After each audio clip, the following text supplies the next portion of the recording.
رحم اللہ من قرأ الفاتحہ. بسم اللہ الرحمن الرحیم.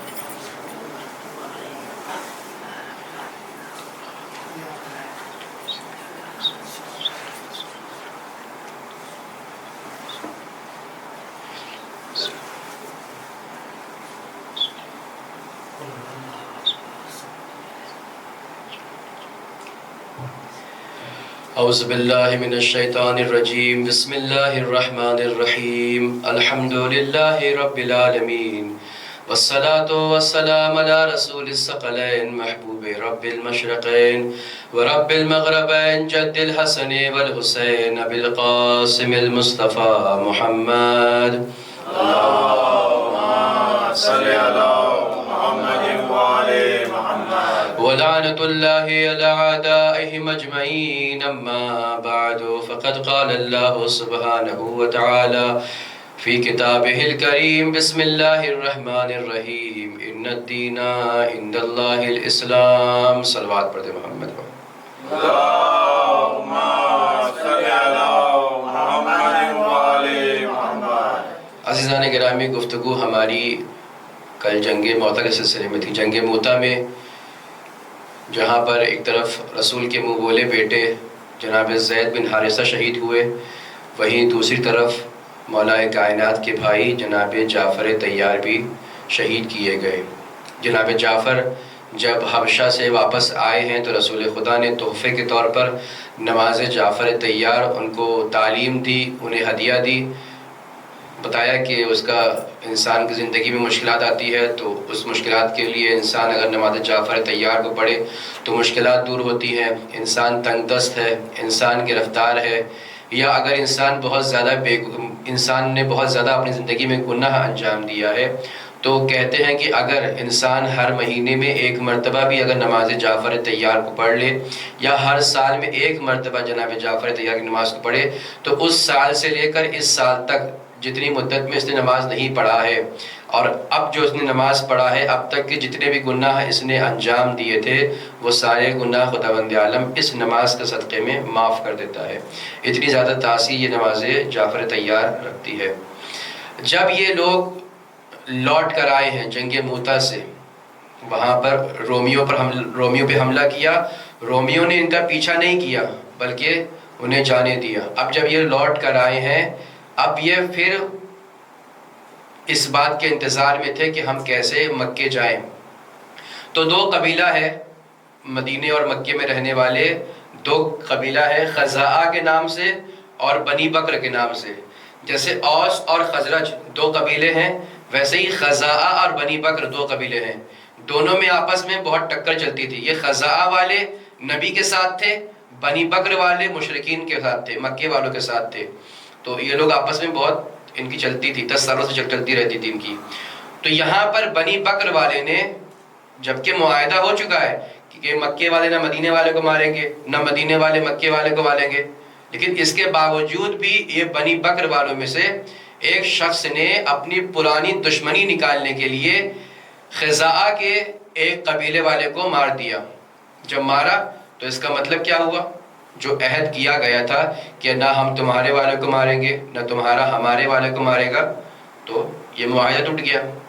تو جب معاہدہ ٹوٹا تو اب رسول حملہ کرنے کے لیے خانہ کعبہ کی طرف نکلے. رسول نے 3 شرط رکھی کہ اگر تم ان 3 شرطوں میں سے کوئی ایک کام کر دیتے ہو تو ہم تمہیں چھوڑ دیں گے.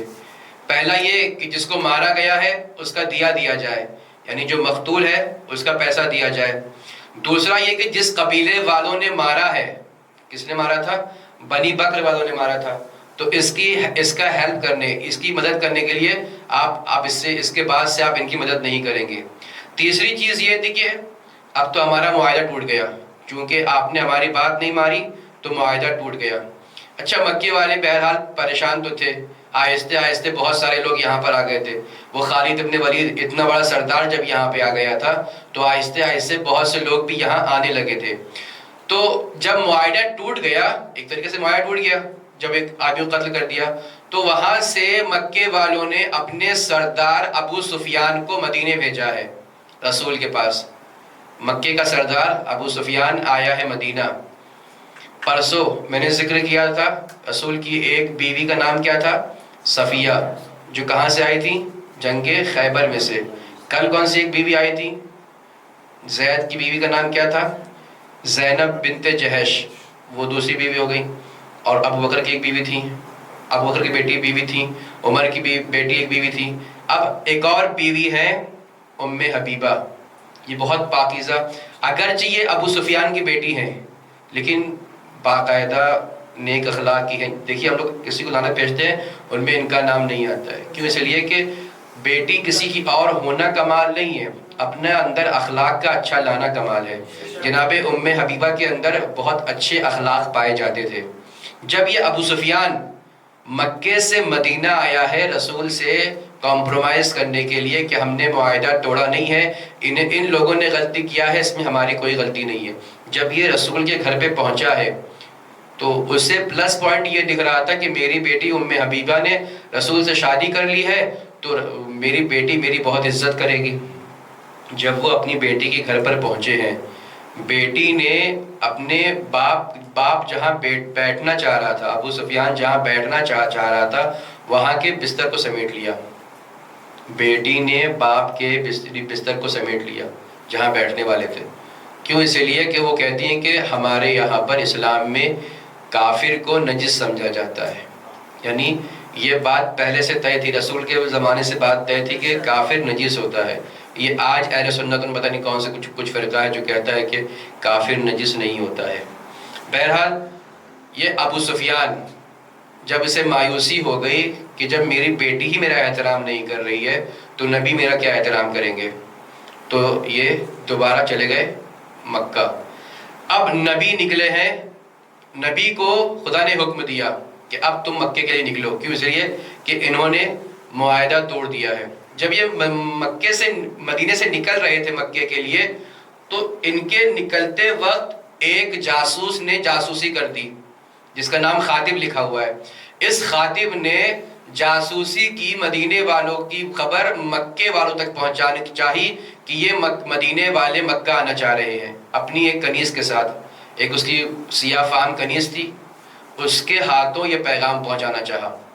رسول کو یہ خبر بھی جبرائیل نے بھیج دی کہ کوئی جا رہا ہے آپ کی خبر یہاں سے وہاں کرنے کے لیے۔ تو رسول خدا نے اپنے بھائی مولا کائنات کو اس کا پیچھا کرنے کے لیے بھیجا۔ جب رسول مولا کائنات اس کا پیچھا کرتے کرتے اس تک پہنچ گئے تو اس سے کہا کہ لا، جو تو پیغام لے کر جا رہی اس پیغام کو دے۔ تو اس نے وہ پیغام چھپا رکھا تھا۔ بہرحال باقاعدہ اس کی سرچ ہوئی تو باقاعدہ اس کے چوٹی میں وہ خط پایا گیا۔ تو جب اس نے خاطب نے یہ جاسوسی کی تھی تو رسول نے، اب یہ سب غصہ ہو گئے، سارے اصحاب غصہ ہو گئے کہ ہم چپکے سے جا رہے ہیں مکے پہ حملہ کرنے کے لیے اور اس نے جاسوسی کی ہے۔ تو اس میں جو سب سے زیادہ غصہ کرنے والے تھے وہ جناب عمر تھے۔ یہ عمر آگے بڑھے اور بڑھ کے کہنے لگے کہ بس اس کا کام تمام کر دیں، کیوں؟ اس لیے کہ جو جاسوسی کرتا ہے اس کا کام تمام کیا جاتا ہے۔ لیکن بہرحال خدا بند عالم نے رسول کو رحمت کا مجسم بنا کر بھیجا تھا۔ اس کے آنکھوں میں جو شرمندگی پائی جا رہی تھی، جو ندامت پائی جا رہی تھی، اس کو دیکھ کر رسول خدا نے اسے معاف کر دیا۔ اچھا، اب یہ جو قافلہ چل رہا ہے مدینے سے مکے کی طرف، یہ ماہ رمضان کے وقت نکلا ہوا ہے۔ ماہ رمضان کی 10 یا 11 کے آس پاس مدینے سے مکے کی طرف یہ لوگ نکلے ہیں مکے کے لیے۔ جب راستے میں مدینے سے کچھ دور نکل چکے، جسے ہم کہتے ہیں حد ترخص، 44 کلو کے آس پاس، یا جو بھی دیوار جہاں سے دکھتی نہ ہو، آسان جہاں سنائی دیتی ہو، اتنا وہ پہنچ گئے۔ وہاں پہنچنے کے بعد رسول خدا نے حکم دیا ہے کہ اپنے اپنے روزے کو کھول لو۔ رسول حکم دے رہے ہیں کہ اپنے اپنے روزے کو کھول لو، کیوں؟ اس لیے کہ ہم سفر میں ہیں، سفر میں روزہ رکھنا صحیح نہیں ہے، سفر میں روزہ رکھنا حرام ہے۔ رسول کہہ رہے ہیں بہت سارے مسلمانوں نے روزہ کھول لیا، لیکن بہت سے ایسے متقین پرہیزگار تھے جو رسول سے بھی بڑھ کر متقی پرہیزگار تھے۔ رسول کہہ رہے ہیں روزہ کھول لو، اور وہ متقی اور پرہیزگار بن کے بیٹھے ہوئے کہ ہم روزہ نہیں کھولیں گے۔ ایسے متقی اور پرہیزگار بننے کا کیا فائدہ جہاں پر رسول کی مخالفت ہو رہی ہو۔ صلوات پڑھ دیں محمد و آل محمد پر۔ اللہم صلی علی محمد و آل محمد۔ اچھا، تو اسی لیے آپ دیکھتے ہیں کہ اہل سنت میں بھی کچھ حضرات ہیں جو اس بات کے قائل ہیں کہ سفر میں روزہ رکھا جا سکتا ہے. یہ وہی کچھ صنف ہیں کہ جو کہتے ہیں کہ ہاں سفر میں روزہ رکھ سکتے ہیں. تو بہرحال اثر تو آئے گا اپنے ابا لوگ کا. تو یہ جو سفر میں روزہ رکھتے ہیں یہ وہیں سے آیا ہے. کچھ روایتیں یہاں تک ان تک پہنچی ہیں رسول منع کر رہے ہیں سفر میں روزہ رکھو اور بھائی روزہ رکھ رہے ہیں. بہرحال یہ 10. اچھا اب تک کتنی فوج تھی؟ زیادہ سے زیادہ کتنی فوج مسلمان کی باہر نکلی ہے؟ ابھی جو گئی جنگ موتا میں کتنے لوگ گئے تھے؟ 3000 لوگ گئے تھے. 3000 لوگ نکلے تھے جنگ موتا میں جناب جعفر ابن طیار کی لشکر کے ساتھ. اب جو جا رہے ہیں مکے پہ حملہ کرنے کے لیے رسول کے ساتھ تو 10,000 کی فوج ہے. یعنی کتنی زیادہ ترقی کیا ہے مسلمانوں نے اس کچھ سالوں میں. 10,000 کی فوج مکے کے قریب جب پہنچی ہے تو وہاں سے ابو سفیان بھی نکلا کہ دیکھیں تجزیہ لے. تو جب وہاں سے ابو سفیان نکلا تو یا تو وہ پکڑا گیا یا یہ کہ اس کی ملاقات ہوئی ہے جناب عباس سے. جناب عباس کون ہے؟ رسول خدا کے چچا ہیں. رسول خدا کے چچا جناب عباس سے ابو سفیان کی ملاقات ہوتی ہے. وہ پوچھتا ہے کہ یہ بتائیے کہ ہمارا کیا لائحہ عمل ہونا چاہیے، ہمیں کیا کرنا چاہیے، سرنڈر ہو جائے یا حملہ کریں؟ تو وہ کہتے ہیں کہ اگر تم حملہ بھی کرتے ہو تو ان کی تعداد بہت زیادہ ہو چکی ہے. 10,000 کہاں اور تمہارا مشکل سے 3,000 لوگ 4,000 لوگ ہوگے. تو بہرحال یہ رسول کے قریب جاتا ہے اور قریب جانے کے بعد اسلام کو قبول کر لیتا ہے. بظاہر کہنے کے لیے کہتا ہے کہ میں نے اسلام قبول کر لیا، خدا کی توحید پر بھی اقرار کرتا ہوں، آپ کو رسول بھی مانتا ہوں. یاد رکھیے بہت سے ایسے افراد آپ کو تاریخ میں مل جائیں گے جو زبان سے تو کہتے تھے ہم اللہ کی توحید کا اقرار کرتے ہیں، آپ کو رسول مانتے ہیں، لیکن جو نفاق ان کے دل میں بھرا ہوا تھا وہ نفاق ان کے بیٹوں کے ذریعے سے تاریخ میں آیا ہوا ہے. صلوات پڑھ دے محمد وآل محمد پر.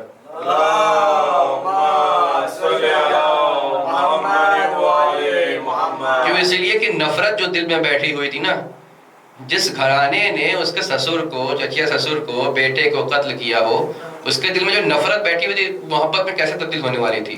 بیٹے کے اندر بھی بغض پایا گیا. معاویہ نے ساری زندگی بغض اہل بیت میں گزاری اور پوتے نے دین اسلام کو تباہ و برباد کرنے کی کوشش کی.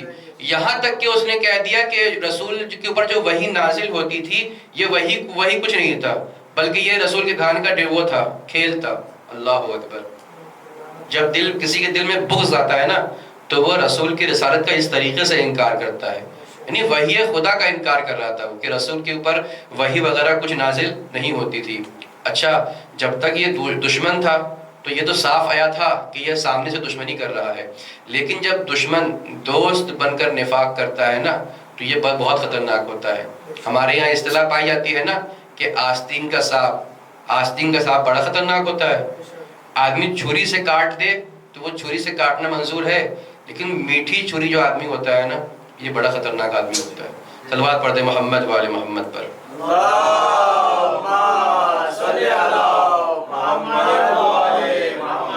بہرحال جب اس نے بظاہر اسلام کو قبول کر لیا تو رسول نے اسے ایک رات اپنے پاس رکھا. جب یہ جانے لگا تو جناب عباس نے کہا کہ یہ جا رہا ہے، اپنے قبیلے کا سردار ہے، اس کو کچھ پیغام دے دیجئے.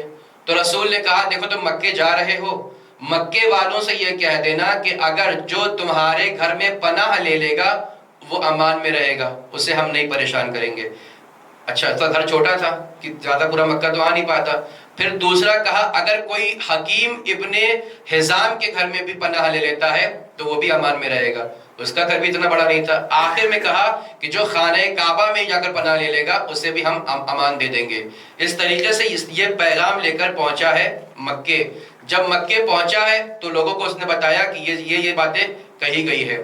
اچھا جب یہ ابو سفیان جا رہا تھا تو رسول خدا نے اپنے چچا جناب عباس کو ان کے ساتھ بھیجا کہ جاؤ ان کے ساتھ آگے جاؤ، اور جب تم تھوڑی اونچائی پر پہنچ جانا تو اسے ابو سفیان کو ہماری ہیبت دکھانا. وہ اوپر گیا تو پہلی ٹکڑی آئی جس کا کمانڈر تھا خالد ابن ولید، پھر دوسری ٹکڑی آئی جس کا کمانڈر تھے جناب سعد ابن عبادہ، پھر تیسری ٹکڑی آئی جن کے لشکر کے سردار تھے مولا کائنات. اس طریقے سے یہ لوگ داخل ہوئے ہیں. جب یہ مکے میں داخل ہو رہے ہیں، عالم یہ ہے کہ خداوند عالم نے اس طریقے سے انتظام کیا ہے، 8 سال 9 سال مکے سے دور رہنے کے بعد کامیابی حاصل کر کے مکے میں وارد ہو رہے ہیں۔ جس مکے میں ان کا بائیکاٹ کیا گیا، 3 سال تک یہ شیب ابو طالب میں رہنے کے لیے مجبور ہوئے، گھاس کھانے کے لیے مجبور تھے، ان کے پاس پانی نہیں تھا، 10 روپے کی چیز 100 روپے میں خریدنے کے لیے مجبور تھے اپنے ہی گھر میں۔ اس مکے میں یہ واپس آ رہے ہیں۔ مکے میں جب واپس آ رہے ہیں تو عالم یہ ہے، آگے آگے علمدار اسلام مولائے کائنات ہے، پیچھے پیچھے رسول خدا ہے۔ گویا یہ اس حدیث کی تفسیر ہو رہی ہے، انا مدینۃ العلم وعلی بابھا، میں شہر علم ہوں، علی اس کا دروازہ ہے۔ دروازہ پہلے سے اہتمام کر کر علم کے ساتھ آگے بڑھ رہا ہے، شہر مدینہ کے رہنے والے پیچھے پیچھے تشریف لا رہے ہیں۔ صلوات پڑھ دیں محمد وآل محمد پر۔ اللہم صلی علی محمد وآل محمد۔ تو جب یہ مکہ پہنچے ہیں، مکہ پہنچنے کے بعد سب تھکے ہوئے تھے۔ پہلے یہ گئے ہیں خانہ کعبہ میں، خانہ کعبہ میں اپنے آپ کو فریش کیا ہے، پانی زمزم کا پانی سے اپنے آپ کو سیراب کیا ہے۔ اچھا جب پہنچے ہیں، سب کے دل میں قدرتیں بھری ہوئی تھی، نفرتیں بھری ہوئی تھی کہ ہمارا مکہ تھا اور ہمیں ہی دور کر دیا گیا۔ یہ ساتھ بھی نبھاتا ہے، انہوں نے آواز بلند کی کہ آج کا دن الیوم تستحل الحرمہ، آج کے دن جتنی بھی حرمتیں ہیں، حرام چیزیں ہیں، وہ حلال کر دی گئی۔ اس کا مطلب کیا ہوا؟ یہی اشارہ تھا کہ عورتیں جو اکثر ہوتی ہیں وہ حلال کر دی جاتی ہیں۔ جب کوئی کسی پر کمانڈ حاصل کر لیتا ہے تو وہاں پر یہ تھا کہ اگر کسی عورت کو قدیس بنا لیا جاتا ہے تو اس پر آپ کا پورا اختیار ہوتا ہے، لیکن نہیں۔ جب یہ اس نے پیغام دیا کہ آج رحم کا دن نہیں ہے بلکہ آج بدلے کا دن ہے، تو ایک مرتبہ رسول خدا نے آواز دی، آج بدلے کا دن نہیں ہے بلکہ آج رحمت کا دن ہے، آج کے دن سب کو معاف کر دیا جائے گا۔ وہ رسول جس نے اتنی سختیاں اس مکے میں صحیح ہو، جن کے قافلے میں وہ بلال بھی ہیں، جن کے سینے میں پتھر رکھ کر اتنی اذیتیں دی گئی ہیں، وہ عمار یاسر بھی ہیں، جن کے سامنے ان کے ماں باپ کو قتل کر دیا گیا، 2 ٹکڑے کر دیے گئے۔ اتنی سختیوں کے بیچ میں جب مکے میں وارد ہوئے ہیں تو کیا عالم رہا ہوگا ان مسلمانوں کا، لیکن رسول فرما رہے ہیں کہ آج کے دن میں نے تمہیں معاف کر دیا۔ اچھا جب یہ صلح حدیبیہ لکھا جا رہا تھا تو کس نے لکھا تھا اس کو، صلح حدیبیہ کو؟ وہاں سے سہیل ابن عمرو نے۔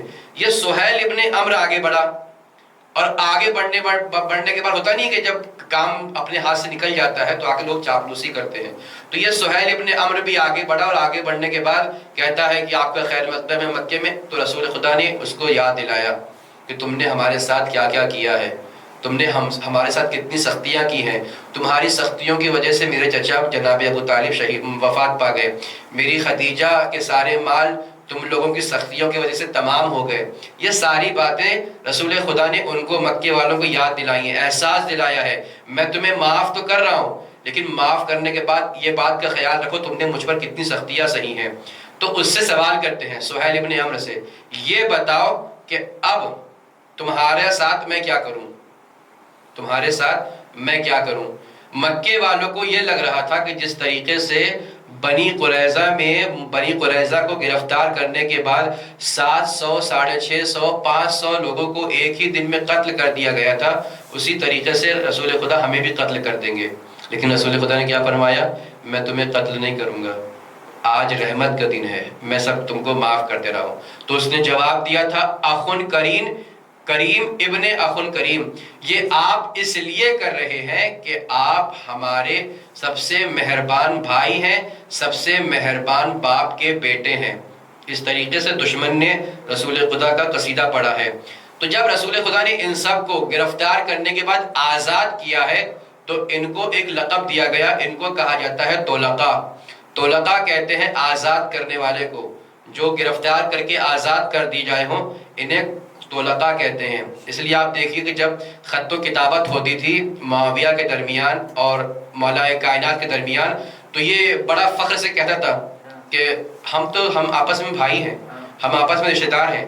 تو علی اس کو اس طریقے سے ذلیل کرتے تھے، تیرا اور میرا کیا مقابلہ، میں آزاد ہوں تو طلقاء میں سے ہے۔ صلوات پڑھ دے محمد وآل محمد پر۔ اللهم صل علی محمد وعلی محمد. تو خداوند عالم نے اس قلیل لوگوں کو بھی، کم لوگوں کو بھی کس طریقے سے جہاں پر ان کی عزت نہ ہوتی تھی انہیں بوائکٹ کر دیا گیا تھا، انہیں ایک طریقے سے نکال دیا گیا تھا، اسے خداوند عالم نے اتنی عزت بخشی ہے کہ اب اگر آئے ہیں تو وہ سامنے والے غلام ہو گئے اور یہ آزاد رہے ہیں. یعنی انہوں نے اپنی ساری زندگی حریت میں گزاری ہے، آزادی میں گزاری ہے، اور جب یہ آزاد کیے گئے ہیں تو جناب رسول خدا نے ان سے یہ کہا ہے کہ جس طریقے سے جناب یوسف نے ان کے بھائیوں کو اپنے غلطی کے بعد چھوڑ دیا تھا، آزاد کر دیا تھا، معاف کر دیا تھا، اسی طریقے سے میں بھی تمہیں معاف کرتا ہوں. یاد رکھیے جس کی زندگی حریت میں گزرتی ہے وہ کبھی بھی کسی کا غلام نہیں ہوتا ہے، چاہے وہ 10 ہجری کے، 7 ہجری کے، 8 ہجری کے رسول خدا ہوں، چاہے وہ 60 ہجری 61 ہجری کے امام حسین ہوں، چاہے وہ آج کا حسینی یا علی ہو. آج کا حسینی اور علی بھی وہ کردار حسینی اور علوی اپنے اندر اس طریقے سے رسوخ کر لیتا ہے کہ 2 ہفتے 3 ہفتے وار اور جنگ ہونے کے باوجود سر تسلیم خم نہیں کرتا ہے. کیوں؟ اس لیے کہ اس کے آنکھوں کے سامنے وہ کردار علوی ہے، وہ کردار حسینی ہے. اس حسین کے کردار پر چل کے جس نے کبھی بھی بیعت کا انکار کیا، اس کے سامنے سر تسلیم خم نہیں کیا، وہی کردار آج ہم حسینی نبھا رہے ہیں.